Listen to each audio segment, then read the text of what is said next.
Google Calendar integration updated version. Hi guys, and welcome back to Amelia video tutorials. Today, as always, I'm here with Alexander, and we will show you how you can connect your employees to Google Calendar, and so the employees can manage their services, take care of their businesses, and also defer their time slots when they are available or where they are not available. So Alexander, without further ado, let's just dive in. Okay guys, well, first thing you gotta do is gotta have Amelia installed. The next thing you gotta do is you have to go to Google Developers Console, which is now Google Cloud Console. So they've changed some things and we need to, okay, we can use this account. That's my email address right here. So we can use this account. Now, in Amelia settings, what you need to do is access the integrations section, and in there you will see Google Calendar, Outlook Calendar, and other integrations that Amelia has. The integration in here requires client ID, client secret, and this redirect URI to be pasted into the application that we're going to create in our console here. So in here, click on New Project, and let's name it Google Calendar Tutorial. One thing to note is that I'm using a personal account, so I have to select no organization here. But if you guys are using your company's account, you need to select your company's location here. Anyway, continuing with the free account, I go to Create. And in here, you can see that the project is being created. So once it's done, it will update right here, and we can jump and select this project, and you can see that the project has changed in here. So now in the navigation menu, we go to APIs and services, and we go to the library. In library, we type Google Calendar, and this is it, Google Calendar API. This is the one that we are looking for, so Google Calendar API. We select that and we simply enable this API. The Google Cloud will tell you that you need credentials in order to use this API. So once this is enabled, you will see a message up here. Here it is. To use this API, you may need credentials. So we can go to create credentials here or click here. We'll go to create credentials, and in here we'll just use the Google Calendar API, user data, and click on next. In here we name the application, which will be Amelia. User support email is the email that you're logged in with.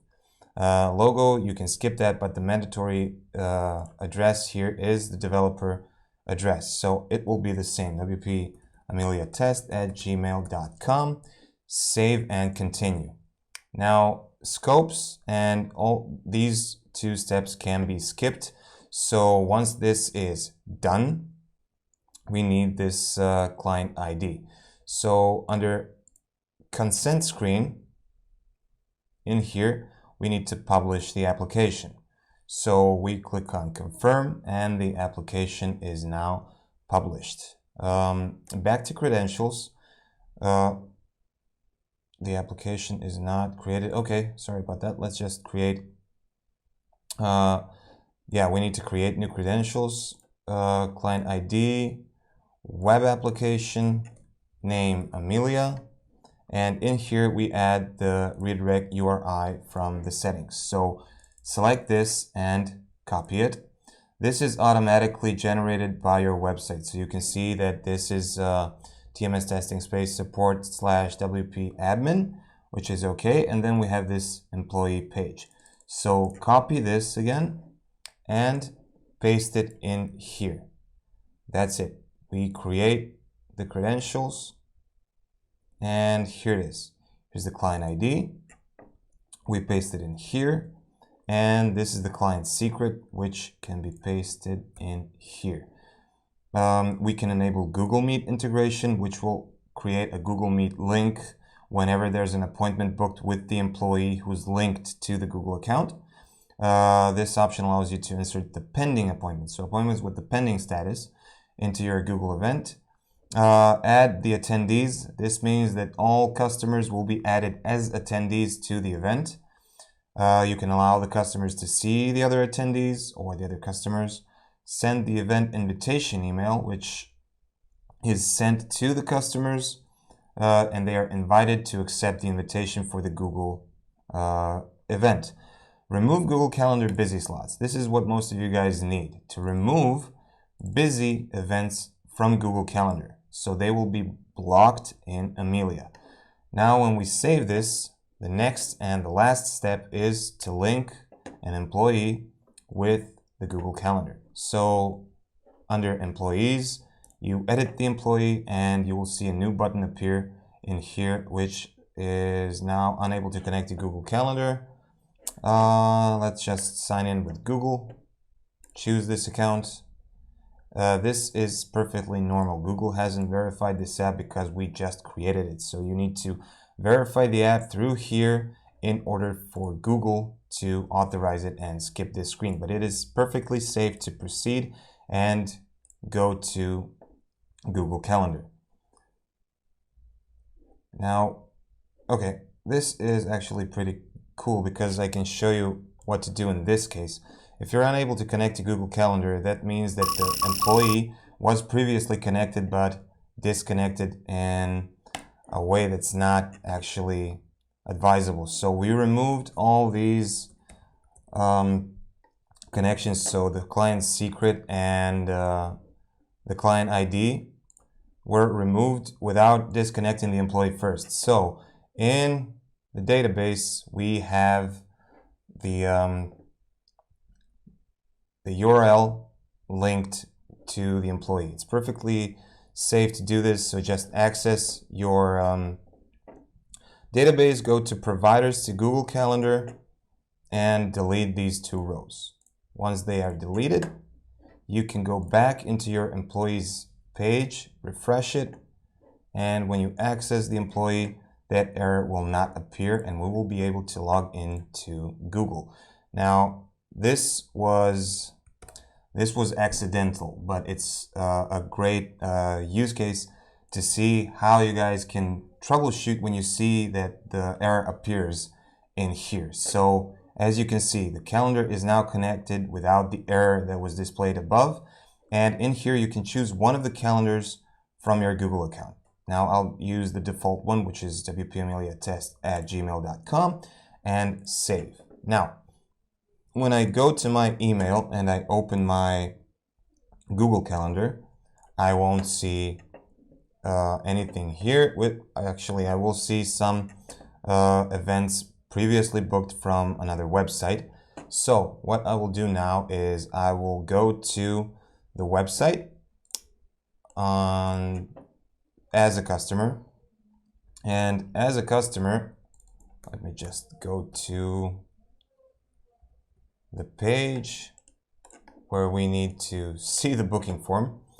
Here it is, book an appointment. So in here, as we can see in the calendar, there are a few blocked events, actually some Google events for the 21st of April. So a customer that lands on your booking website can try booking an appointment for, let's say, 11 a.m. 11 a.m. And here it's displayed as 11 a.m. But let me just make sure that this is the correct calendar and that my time zone is configured properly. So the time zone is Central European Time, and in here, oh, this is the problem. So we need to choose the city, which is Belgrade. WordPress